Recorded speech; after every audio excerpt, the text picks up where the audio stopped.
తెలంగాణ రాష్ట్ర ప్రభుత్వం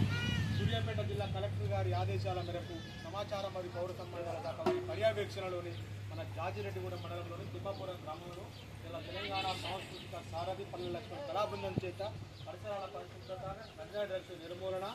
అవేర్నెస్ కార్యక్రమాలు ఏర్పాటు చేసుకోవడం జరిగింది. కాబట్టి అందులో భాగంగానే ఇప్పుడు మన తిరుపతి జిల్లాలో ఒక పాట